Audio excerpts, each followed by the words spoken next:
Hoje, Amadeu na área, domingo, dia 3 de agosto de 2025, o Boteco do Amadeu entrando no ar, trazendo notícias rápidas e rasteiras. Vocês que ainda não se inscreveram no canal, se inscrevam, dê aquele like, aquela curtida, compartilhem, divulguem. E lá no cantinho do lado direito tem lá um sininho, vocês dão aquele toquinho lá no sininho, porque toda vez que subir um conteúdo, um vídeo do Boteco do Amadeu, vocês serão notificados. Mas, galerinha, eu vou logo, porque o resultado de ontem não foi uma coisa bacana, né?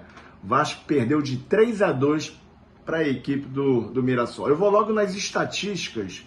Vamos lá, posse de bola. O Vasco teve 61% de posse de bola e o Mirassol teve 39%. Total de finalizações, o Vasco teve 11, o Mirassol 13. Finalizações no alvo, o Vasco teve 6, o Mirassol 4.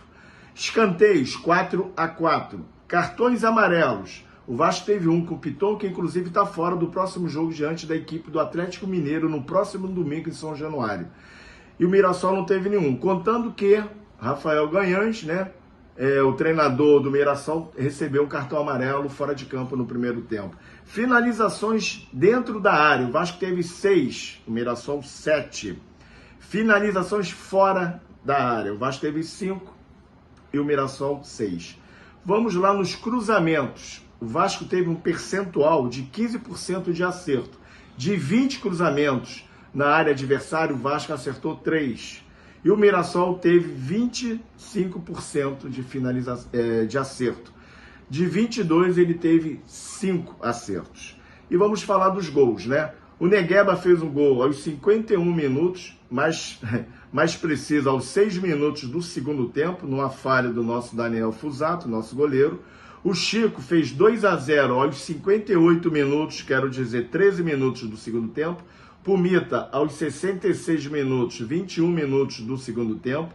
E o nosso Pablo Verrete fez gol aos 70 minutos, aos 25 do segundo tempo. E o Alisson, que entrou aos 78 minutos, 33 do segundo tempo, fez o gol aos 83, mais conhecido como 38 do segundo tempo. E o nosso querido Piton tomou o terceiro cartão amarelo. Substituições que foram feitas no Vasco. Saiu Hugo Moura, entrou o Thiago Mendes, saiu Maurício Lemos, entrou o Jair, saiu Nuno Moreira, entrou o David, e saiu o Coutinho e entrou o Lloyd. Então vamos lá, galera. Pós-mundial, o Vasco fez 7 jogos, 7. O Vasco ficou 30 dias treinando, sabe? Aí fica difícil. O Vasco só fez, sabe quantos gols? Pós-mundial, o Vasco fez 5 gols, gente. 5. E tomou 12. O Vasco tem um déficit só de 7 gols. Pô, aí fica difícil. Fica muito difícil. Sabe o que acontece? Aí o Diniz chegou no Vasco. Vamos lá, o Vasco não vence há 7 jogos. O trabalho do Diniz até agora. Foram 14 jogos, 3 vitórias, 6 derrotas e 5 empates. Um aproveitamento aproximadamente de 35%. Diniz está deixando realmente aquele aproveitamento desde a época lá do Fluminense, quando você pegou aquela fase ruim, do Cruzeiro, onde você foi demitido. Então tá na hora realmente das coisas começarem a andar dentro do Vasco. Sabemos que você não é culpado. Eu posso colocar um pouquinho de culpa em você, às vezes algumas substituições, mas aí você também olha para o banco e vê uma situação daquela, fica difícil. Jogadores que realmente entram e não fazem nenhuma diferença. Mas eu vou falar isso, gente, no segundo bloco, porque agora vai entrar os nossos patrocinadores, os nossos colaboradores, que é VaptVupt. É bem rapidinho, galera. Podem ter certeza que eu vou votar aqui, ó, pum. Igual o Verrete fez o golzinho dele rapidinho, vamos lá. Se você quer saborear aquele churrasco, frutos do mar, tomar aquela cervejinha gelada, um refri, um suquinho, você tem que ir no Empório do Bacalhau da Vila da Penha, na rua Professora Paulo Aquiles, número 4.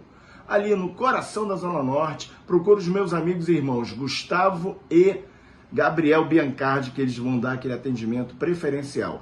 Agora, se vocês querem ter no seu comércio produtos de primeira linha, procure a Galeria CD Esportes do meu amigo Darlan Cordeiro. Ele é representante da Hidrolite Materiais de Proteção e Linha Ortopédica no estado do Rio, da Pênalti Material Esportivo aqui também no estado do Rio e das Havaianas no estado do Rio e no estado do Espírito Santo. Procure o Darlan, telefone 21 DDD 97 643 1661. Agora, se você quer fazer sua obra, se você quer fazer sua reforma, procure o meu amigo lá na Paraíba, Robson Martins, no Atacadão Casa e Construção. Sabe onde fica? No município de Capim, Bahia e Mamanguape, no DDD 83 Paraíba, 991457812. Agora, se você quer saborear aquele hambúrguer, vá na Mad Buffalo, Rua Emílio de Miranda, 118, na Vila da Penha, no coração também da Zona Norte. Só que agora, onde é Mad Buffalo? No mais novo bairro do Rio de Janeiro, no bairro Argentino. Procura o meu amigo Caju, vocês serão muito bem atendidos. O melhor hambúrguer do Brasil. Valeu, galerinha! É VaptVupt, hein? Vamos lá, galerinha. Falei que era VaptVupt, então vamos lá. A sequência dos jogos do Vasco agora. Próximos jogos, quinta-feira, dia 7 de agosto, às 20 horas, em São Januário, Vasco e CSA disputando uma vaga na Copa do Brasil para passar a próxima fase. Aí no domingo, 10/8, Vasco e Atlético Mineiro em São Januário, sem o Lucas Piton, que tomou o terceiro cartão amarelo. E no domingo, dia 17 de agosto, o Vasco vai na capital paulista, vai a São Paulo, no Morumbi, enfrentar a equipe do Santos, às 16 horas.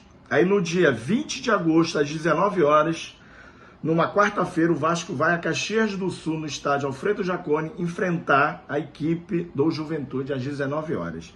E no domingo, dia 24 de agosto, em São Januário, o Vasco enfrenta a equipe do Corinthians às 16 horas. Então, só para ver como é que está a sequência, tá?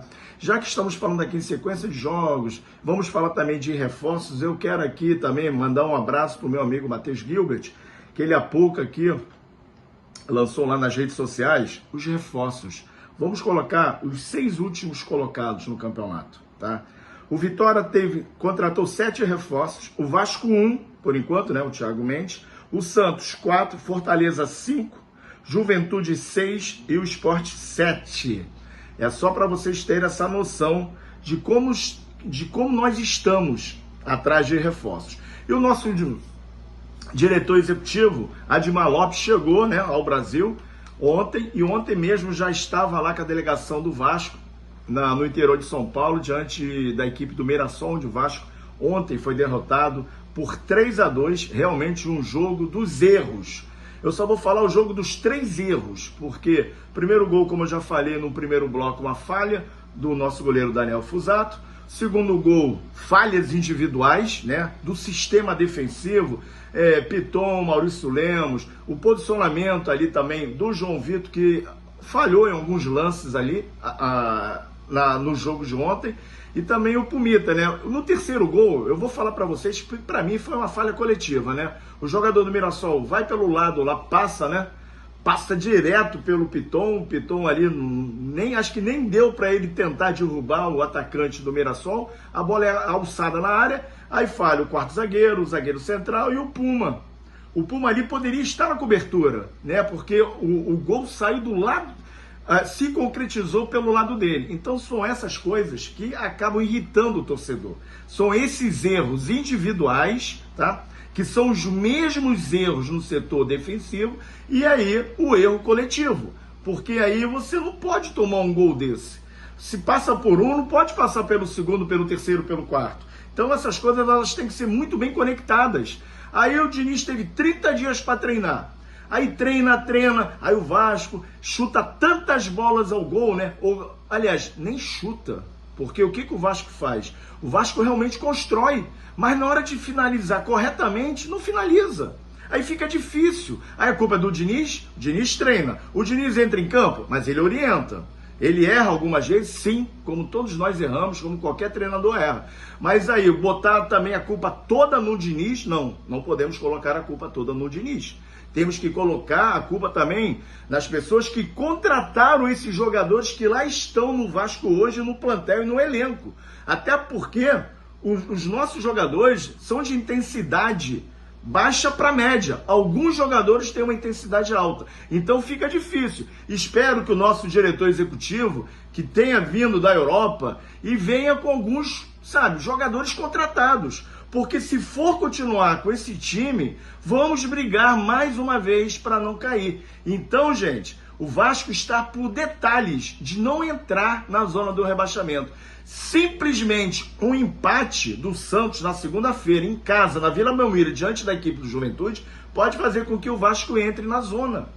Sabe? Então são essas coisas que têm que ser muito bem resolvidas e cobradas. Porque tá difícil realmente assistir um jogo do Vasco com esses erros. Porque você tem que assistir o jogo do Vasco tomando remédio para pressão.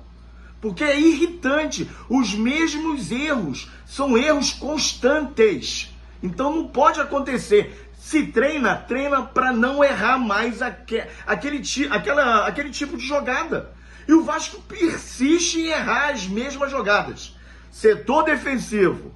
Não dá para aturar mais isso, não dá. Vocês têm que honrar essa camisa, sabe por quê? Porque depois que acabar o campeonato, eu vou até bater aqui, 3 vezes, porque se o Vasco for rebaixado, vocês vão meter o pé. Agora, quem fica aqui são os torcedores. E os jornalistas que cobrem o Vasco, que torcem pelo Vasco, também vão sofrer, porque vocês não fazem por onde. Então vê, a partir de quinta-feira, dia 7, se vocês conseguem fazer algo melhor para ajudar o torcedor. Sabe por quê? Porque quinta-feira já não tem mais ingressos. É uma notícia que eu queria dar a vocês. Foram vendidos praticamente todos os ingressos para quinta-feira. Essa torcida é a maior e a melhor desse planeta. Criem juízo, jogadores. Criem juízo e vergonha na cara. Vocês têm que jogar com amor, com raça e defender isso aqui, Porque essa camisa é uma camisa tradicional, um dos maiores clubes do Brasil. E a maior torcida desse planeta. Respeitem essa camisa. Já tô de saco cheio de todo vídeo eu vim falar a mesma coisa, dos mesmos erros. Valeu, galerinha. Fique com Deus e uma boa semana a todos. E Papai do Céu tem que estar nos ajudando sempre. Olha, porque tá difícil.